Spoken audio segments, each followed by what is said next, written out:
На зачатку 20-30-х годів прошлого віка на Подкарпатській Русі рентешно розвивалася музична культура, до якої переклалися многі талантливі музиканти, знані у світові. З відкриттям многих приватних музичних шкіл, відділів музики при духовних семінаріях, закономірним було відкриття у 1946 році Ужгородського музичного училища. У той час ізвісні музиканти, маючи європейські школи ошколування, а мало пізніше до них прикапчалися і музиканти-емігранти із Совєтського Союзу, єдно з виконавською діяльністю вони вели активну і просвітницьку роботу, викладаючи основи музичного образовання талантливим дітвакам нашої земли. Відділ теорія музики Ужгородського музичного коледжу імені Дезидерія Задара, созданий у 1960 році, може зазвідати, чому то відділ відкрився лише через много років. У той час не хватало кадрів і прийшлося музикантам-виконавцям викладати і теоретичні предмети. Теоретичний відділ почав свою історію через 14 років після заснування училища, тобто в 60-му році. І на це є своє пояснення, тобто це повинна була дозріти ця ситуація. Це повинно було, мусив статися запит на це. Відкривалися школи, їх було дуже багато, потрібно було поповнювати педагогічні кадри. І потім теоретичний відділ, він такий, який потребує інтелектуального якогось наповнення. Приїхала сюди, училище було ще молодим, і склад викладацький був переважно мого віку. Тобто всі початківці, всі молоді, всі ентузіасти, не дуже досвідчені. Хоча були такі і корифеї, вони вже пішли там воскобачі, скажімо. Береглася пам'ять, що це була дуже шляхетна людина. Дуже інтелігентна, шляхетна, добра і, я думаю, високопрофесійна. Я поступив у 68-му році, коли ще працювали легенди нашого училища. Це Карл Воска, Жиго Бачі Лендєл. Карл Воска акомпонував хору. Я співав 4 роки у хорі Івана Михайловича Садка. І це була для нас така вершина художнього акомпонування, тому що він читав прекрасно з листа. Любий твір, який йому ставив Іван Михайлович, він зразу читав з листа. Я повинна сказати, що я освіту свою одержала у Львові, і я влилася в цей гарний колектив, високопрофесійний, в середині 70-х років. І повинна сказати, що там, у Львові, у мене була нагода вже чути про високий рівень цього закладу. Там вже працювали колишні викладачі, які стояли біля витоків заснування музичного училища, а це і Дезидерій Задор, який там був моїм викладачем, це Емілій Кобулей, який був моїм науковим керівником при закінченні консерваторії, і Володимир Гушовський, який там збирав величезні аудиторії своєю такою харизматичною особистістю і таким новим, мабуть, відношенням і входженням у фольклористику як науку. Перший директор нашого закладу, тобто Дезидерій Євгенович Задор, він вчився в Пражському Карловому університеті і саме з фольклорною темою.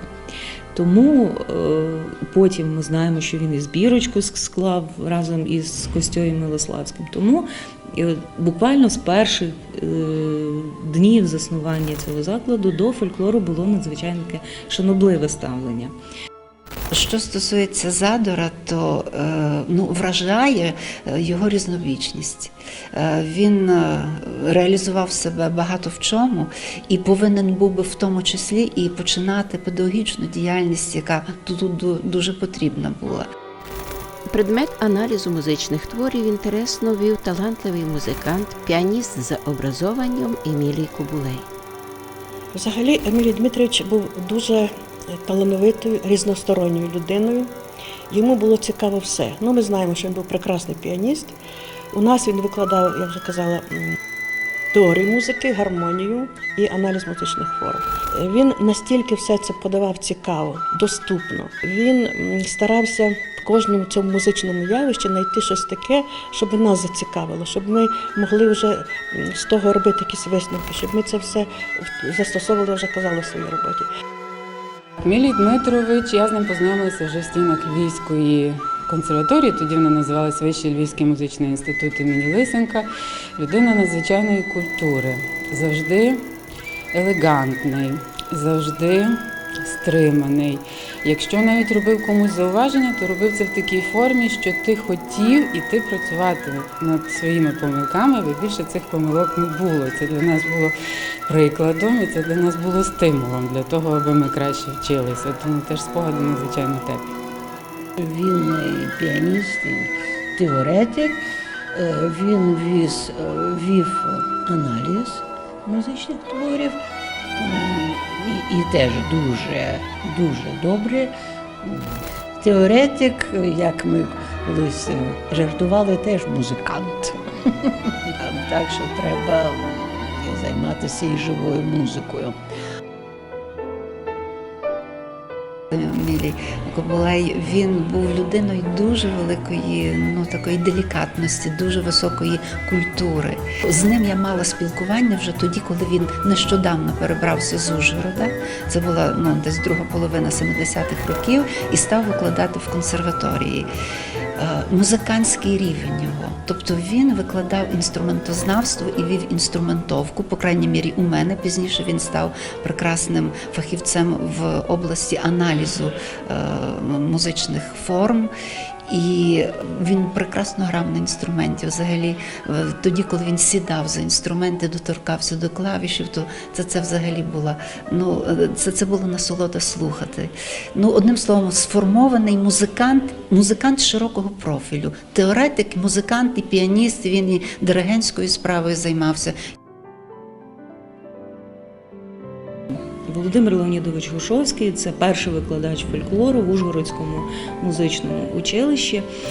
Він теж привніс той чеський підхід, поваги, коли він в період Чехословаччини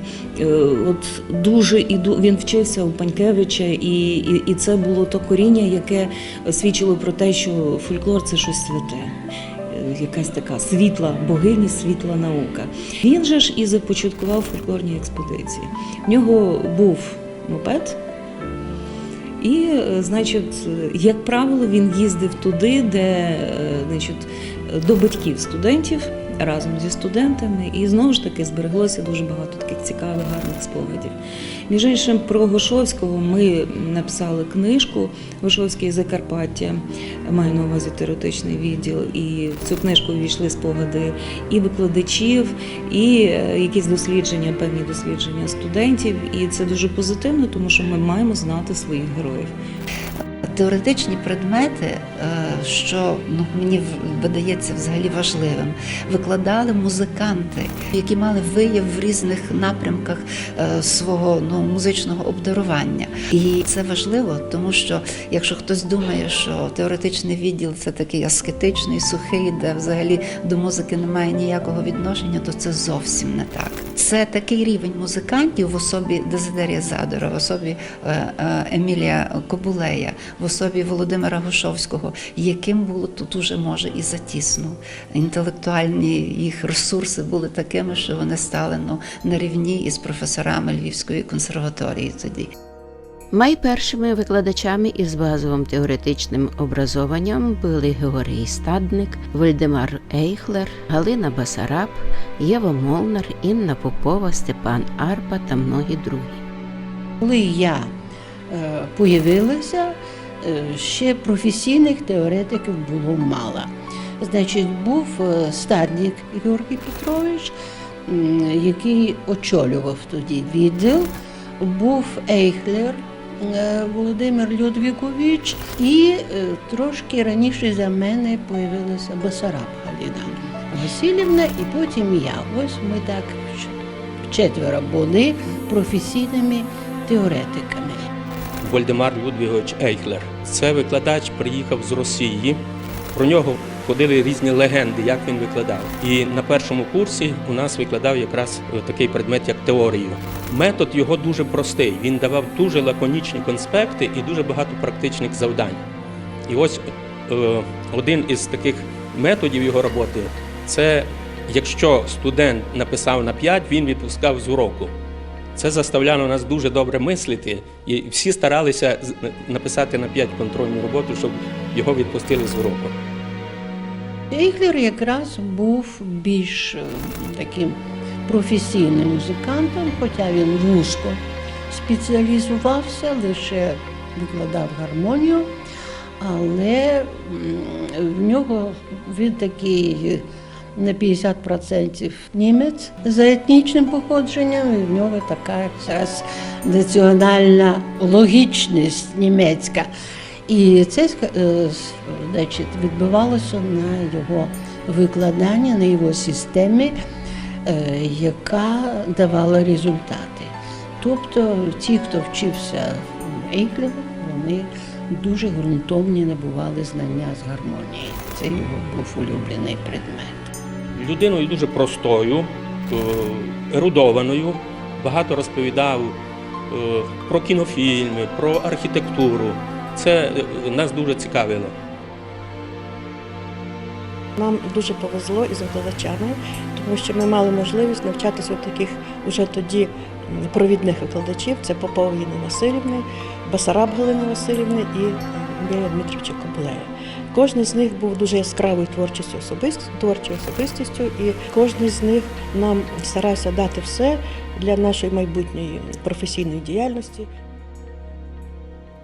Я не можу не сказати про Інну Василівну, яка викликає в мене захват від різнобічності своєї особистості, від всього того, що вона може і вміє впродовж десятиліть роботи. Мені здається, що вона близько 60 років працювала в цьому закладі, нещодавно пішла. Якщо ще до цього включити, що вона ще взагалі багато чого вміє, розуміється, на садівництві. І мені пощастило, я навчалася, я вважаю, це корифей, педагогів Закарпаття. Це є людина, яка ввійшла в золотий літопис музичний нашого краю, це Інна Василівна Попова. Вона настільки цікаво подавала матеріал, що чомусь було так, що кожне слово ти запам'ятовував. Постійно вона мене вражає взагалі своєю життєлюбністю і своїм талантом до всього. За що вона не береться, ще скажу, вона із своїм чоловіком-архітектором, нині вже покійним, вона збудувала хату, в якій вона живе.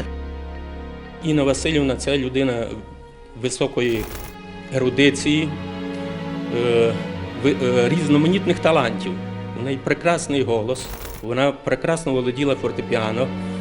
Співала всі романси, ніколи не ставила платівки з романсами, всі співала. Але уроки відзначались тим, що вони були насичені музикою. Інна Василівна мала чи не найкращу фонотеку в місті Ужгороді. Любі твори, які нам потрібно було послухати, ми просили в Інни Василівни. І завдячуючи їй, нам, студентам, досить легко вдавалось поступати у вищі навчальні заклади, тому що основа була дуже добра. Інна Василівна була не лише викладачем, вона була нашим класним керівником. І от дійсно вона надзвичайно вразила тим, що вона і інтелектуал, і музикант, і співачка. Вона надзвичайно високопрофесійно співала, в неї голос дуже гарний був. Вона використовувала проблемний метод навчання, коли вона задавала питання, ми мали самі здогадатись і правильну відповідь знайти. В результаті ми ставали співучасниками відкриття музичного. Це нам надзвичайно подобалося. Що стосується її професійних якостей, то вони, на щастя, вона їх реалізувала і що, думаю, зможе це зробити у цих підручниках, які придатні для нашого навчання, нариси світової музики. Хотілося б їх видати окремою книжкою. Переваблювала тим, що її уроки були дуже артистичні. Вона чудово ілюструвала музичні зразки, як вокалістка, як піаністка. І через це до неї тягнулися не тільки теоретики, а ще приходили і відвідували за своїм бажанням і студенти інших курсів.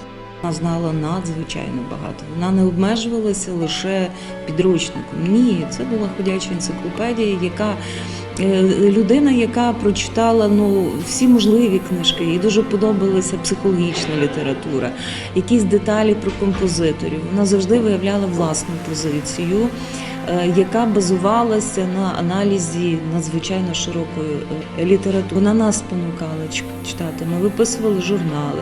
Вона говорила, що якщо ти хочеш бути професіоналом, ти маєш тримати пульс на тих подіях, які відбуваються в країні, і нам це дійсно подобалося.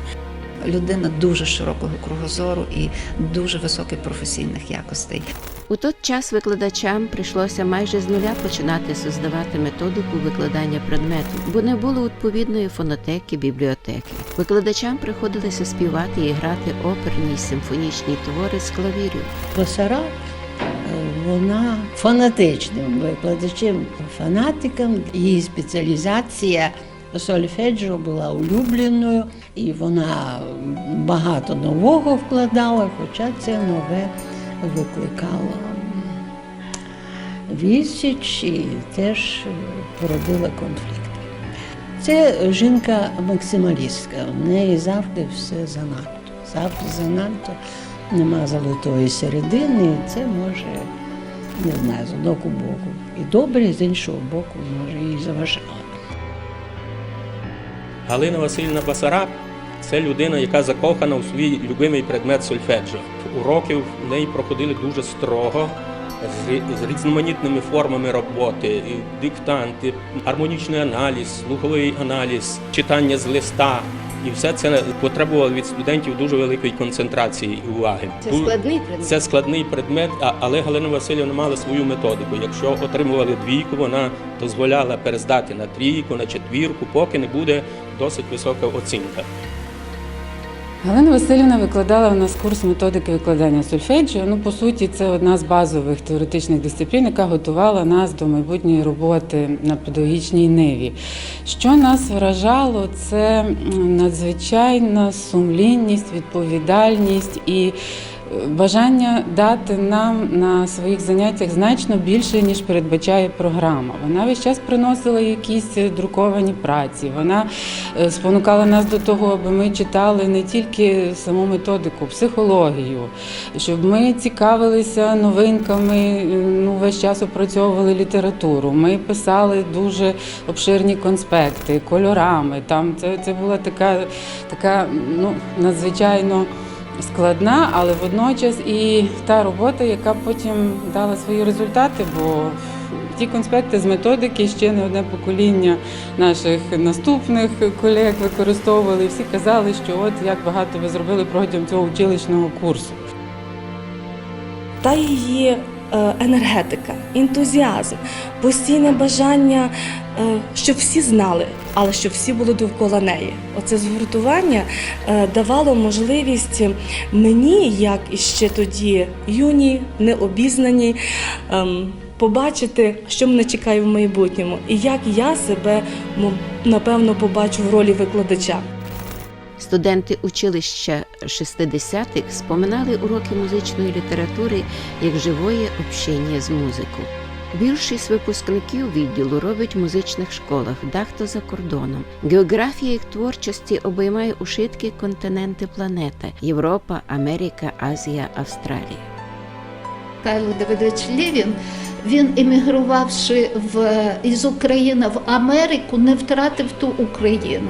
Сам він за національністю наполовину єврей, наполовину росіянин. Він знайшов себе як українця серед української діаспори Нью-Йорка.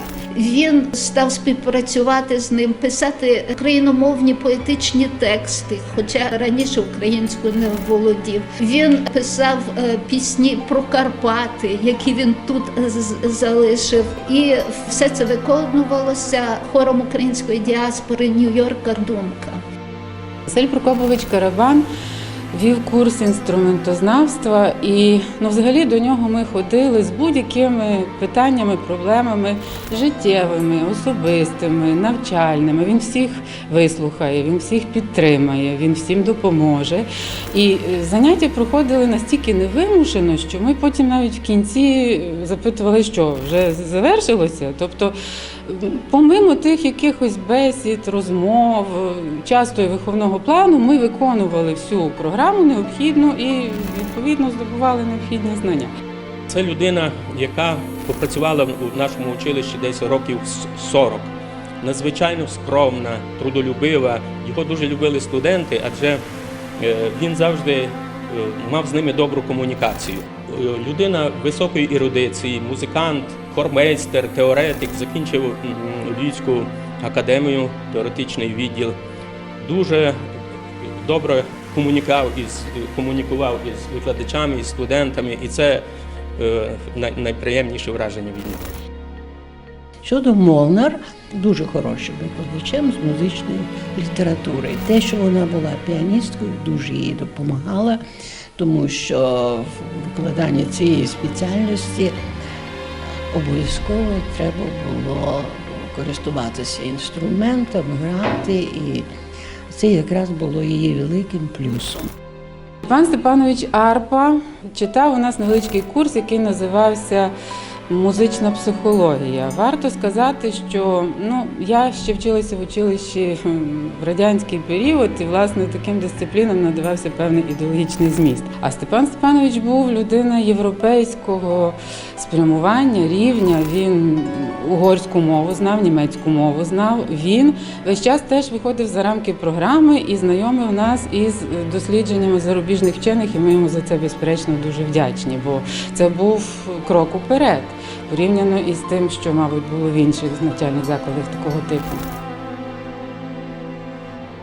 Хочеться відзначити Віктора Федоровича Теличко, який нам був, немов отим таким впевненим світилом, який, маючи великий талант до фантазії, великий талант до імпровізації у всьому, він теж наголошував на вмінні знайти, вмінні віднайти, вмінні в цей момент вхопити і не відпустити. Мені давалось бачити уроки ще нашої легенди музичного училища, це Йосип Йосипович Гарчара. Він вів у нас на 4-му курсі інструментовку. Що нас здивувало найперше, це те, що він ніколи не мав конспектів. Всі свої теоретичні виклади він знав на пам'ять. Людина, яка, мабуть, найкраще знала інструменти симфонічного оркестру, оскільки він довгий час працював і в оперному театрі Києві, і мав симфонічний оркестр в місті Ужгороді, Учнівський симфонічний оркестр. Ми дуже боялись його уроків і готувались надзвичайно ретельно. Він не був викладачем, який кричав на уроці або був дуже строгим, але ми самі відчували, що це людина великої професійної здатності, людина масштабної ерудиції, і тому готувались завжди дуже ретельно. Неабияке значення в нас відіграла Олена Анатоліївна Пруднікова. То, що нас найперше вразило, це гарна, статна, не схожа ні на кого. Жінка, яка своїм великим багажем знань на нас ніби нахлинула хвилею. Ми тішилися з кожного уроку. Ми знали, що зараз буде щось нове, і це нове ніколи не скінчиться. Конференцій у нас є багато на відділі. Одна із провідних конференцій – це в діалозі з музикою. Щороку студенти нашого відділу виступають. Ми їздимо на міжнародні конференції в Київ, Львів. Були конференції до 100-річчя Задора, коли приїхали всі діти з Задора, і вони, це їх незалежна була така характеристика, що ці конференції не уступають європейським. На відділі набуті і сформовані моцні традиції, котрі продовжують молоді викладачі, а організація вечорів капусників згуртовує їх в єдну дружню родину. Атмосфера була для мене трішки такою екзотичною, так скажемо, тому що люди, завдячуючи яким я отримала всі свої базові знання і вміння, Михайло Петрович Світлик і Ірина Григорівна Кухта в якусь мить стали моїми колегами. І це було дуже, дуже незвичне, але надзвичайно приємне таке враження. На відділі создана файна людяна атмосфера, в якій легше здійснювати творчі плани, експерименти, що є моцну запоруку подальшої файної роботи по підготовці нових молодих виконавців-теоретиків.